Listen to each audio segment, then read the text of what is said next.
Subscribe செய்து எங்களை ஆதரிங்கள். என்னென்ன சைஸ் பாருங்க, வாங்குவோம் எல்லாத்தையும் செல் பாருங்க. அப்படி ஒன்றும் எனக்கு அவர் இல்லாத பெரிய இழப்பு. ஏன்னா எங்களோட நேர காலங்களில் தொடர்ந்து பண்ணணும். ஆனால் அவரோட கனவு இந்த பதிவு மட்டும். நாங்கள் அவர்கிட்ட பேசணும்னா அவர் பேசுறது ஒரு 1/2 மணி நேரம் பேசுறாங்க, பதிவு பண்ணிச்சோம். அவரோட கனவு நாங்கள் எப்போது நிறைவேறு கொள்வோம். அவங்களோட கனவு நிறைவேறதுக்கு நாங்கள் எப்படி இருக்கணும். அது கூட அந்த குடும்பத்துக்கு 3ஆவது தலைமுறையாக,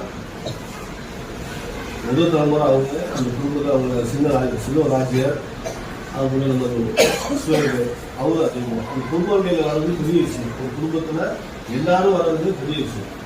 இப்போ 3ஆவது தலைமுறையில் சாஜிதா அவர்கள் இந்த பள்ளியில் படித்த மாணவி அந்த முதல் கட்டடம் கட்டும்போது நான் கட்டிட்டு இருந்தேன்.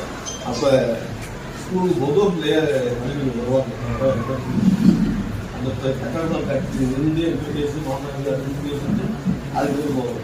எனக்கு அந்த வழியிலே இந்த பள்ளிக்காக தொடர்ந்து செயல்படுத்த வேண்டும். பள்ளிக்கு மட்டுமல்ல இந்த ஊருக்கு பல்வேறு நாட்டுகளை செய்து கொண்டிருக்கிற சாதியாளர்கள்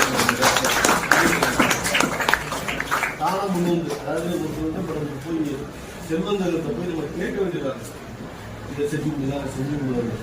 ஆனால் அதை எதையுமே கேட்காமே செய்து கொடுக்கக்கூடிய நம்ம அள்ளிமார் சங்கம் அதுபோல போயிட்டு